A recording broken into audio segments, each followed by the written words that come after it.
Everyone. कल से एक बहुत इंपॉर्टेंट आर्टिकल है जो सर्कुलेट कर रही है, जिसके बारे में मैं आपसे डिस्कशन करना चाहती हूँ और अभी हम वही डिस्कशन करने वाले हैं।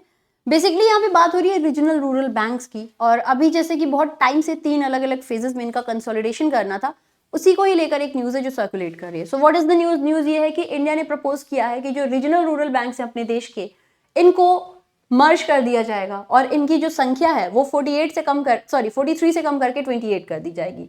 तो अभी फिलहाल में ये न्यूज चल रही है। अब इससे क्या होगा, ऐसा क्यों किया जा रहा है, ये हम समझते हैं। फर्स्ट एंड फॉरमोस्ट इज बेटा, what is RRB? These are regional rural banks. ये रीजनल रूरल बैंक्स होते हैं और इनका काम होता है रूरल एरियाज में सफिशिएंट अमाउंट में क्रेडिट देना, वहां के लोगों की मदद करना, एग्रीकल्चर से जुड़े हुए लोगों को समय समय पर लोन देना, ताकि ये जो रूरल और एग्रीकल्चर एरिया है यहाँ पे क्रेडिट की कमी ना हो जाए, सफिशिएंट अमाउंट में इनको क्रेडिट मिलता रहे। इनकी शुरुआत की गई थी सन 1975 में, और शुरुआत की गई थी किसके द्वारा? ये शुरुआत की गई थी नरसिम्हन कमेटी के कहने पर। पहली बार आरआरबी को बनाया गया था मुरादाबाद में, प्रथमा ग्रामीण बैंक, और इस तरीके से बहुत सारे आरआरबीज हमारे देश में बनाए गए, लगभग 196।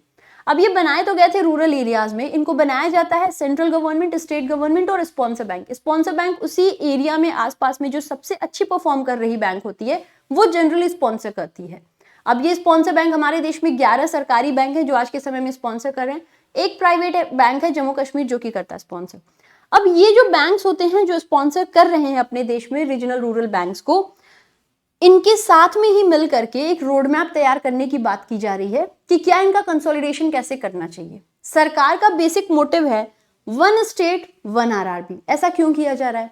क्योंकि आरआरबीज के भी अपने चैलेंजेस आते हैं। रूरल एरियाज में होने की वजह से कहीं ना कहीं एक लिमिटेशन होती है जो जिसमें रह जाते हैं। तकनीक का उतना ज्यादा इस्तेमाल नहीं होता है, रिसोर्सेज का उतना ऑप्टिमम यूटिलाइजेशन नहीं कर पाते हैं, जिसकी वजह से कुछ समस्या इन्हें देखने को मिलती है। तो अभी फिलहाल में इन्हीं सारी बातों को लेकर के ये डिस्कशन की जा रही है कि इनका जो संख्या है वो प्रेजेंट टाइम में जो 43 है उसको 28 कर दिया जाए। जरा हम इस पूरे आर्टिकल को एक दफे देखते हैं। तो रीजनल रूरल बैंक्स को कहा जा रहा है कि चौथा राउंड इनको कंसोलिडेट किया जाएगा, जहां सरकार प्लानिंग कर रही है स्टेट वाइज एमलगमेशन, यानी एक राज्य के आधार पर इनका एमलगमेशन किया जाएगा, और इसके साथ ही साथ आरआरबीज की संख्या को 43 से 28 में कर दिया जाएगा।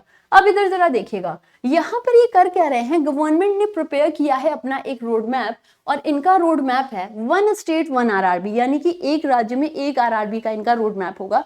ऐसा ये करेंगे नाबार्ड के साथ मिलकर, नाबार्ड के साथ में सजेशन लेके, स्पॉन्सर बैंक्स के साथ में सजेशन लेके फिर इसको लेकर के फाइनल कुछ भी किया जाएगा। गवर्नमेंट कह रही है कि ऐसा करने से हो सकता है कि जैसे बहुत सारे आरआरबीज हैं, स्पॉन्सर बैंक्स के ऊपर भी एक रहता है कि वो कहीं ना कहीं अपनी शेयर कैपिटल भी इन्वेस्ट की है, उसमें कहीं ना कहीं उनकी भी रिसोर्सेज जाएंगे, जो भी होगा।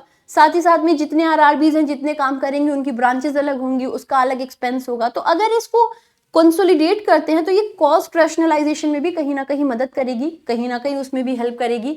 साथ ही साथ में ये ज्यादा एफिशिएंसी के साथ में भी काम कर सकते हैं। तो ये भी एक बात उठ करके आ रही है। अपार्ट फ्रॉम दैट, जो आप लोग यहाँ पे देख सकते हो, आरआरबीज का कंसोलिडेशन स्टार्ट हुआ था सन 2004-05 में, 3 फेजेस में किया गया, और इसमें शुरुआत में इनकी जो संख्या थी वो 196 थी। आज के समय में ये 43 तक हो चुकी है।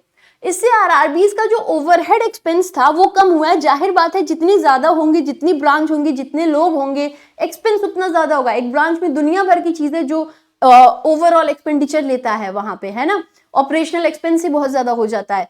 तो अगर हम देख रहे हैं कि उतना ज्यादा हमें इसका आउटपुट नहीं मिल रहा है, वैसी चीजें हमें नहीं गेन कर पा रहे हैं, तो क्यों ना इसको कंसोलिडेट किया जाए।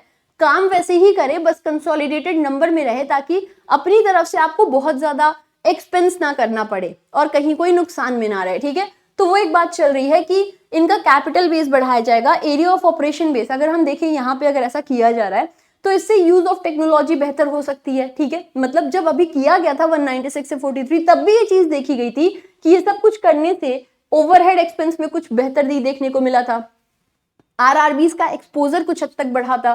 ठीक है, इनकी कैपिटल बेस, इनका एरिया ऑफ ऑपरेशन बढ़ा था, रूरल एक्सपेंशन किया गया आरआरबीज का, ज्योग्राफिकल तो मतलब हर जगह लाया गया, और आरआरबीज कहीं ना कहीं कम्युनिटीज से ज्यादा क्लोज होकर काम कर सके।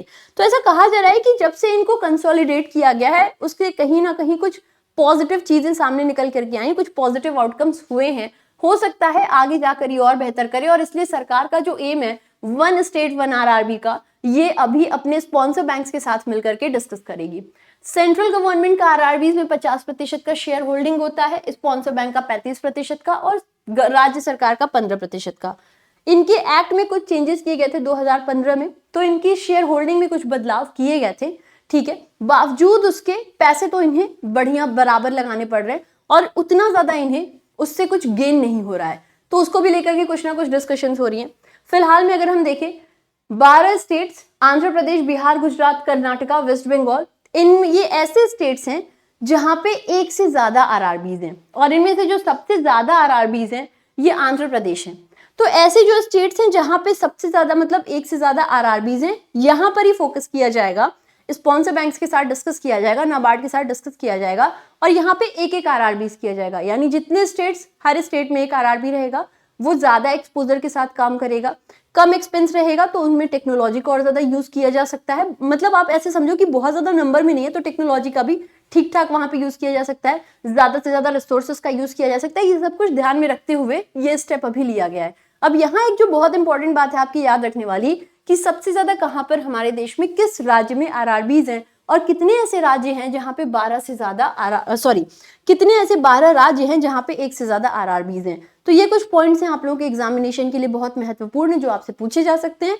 रेस्ट ऐसा क्यों किया जा रहा है वो मैंने आपको बताया, अब आप लोगों को टेंशन नहीं लेना है, अरे अब क्या वैकेंसीज कब पे क्या होगा, ये सब आपको टेंशन नहीं लेना है। आप फोकस करो अपनी पढ़ाई पे, अपने सिलेक्शन पे, सिलेक्शन आपका होगा। और ऐसा नहीं है कि मर्ज हो गए तो वैकेंसीज ही नहीं आई, 196 से 43 हुए, वैकेंसीज तो अब भी हैं, आ ही रही हैं, तो वो आएंगी, आप बस पढ़ाई करो। ये आपके एग्जामिनेशन के लिए बहुत जरूरी था, यहाँ से क्वेश्चंस अच्छे बन सकते हैं, ठीक है। चलो आई होप आप लोगों को चीजें क्लियर हो गई होंगी।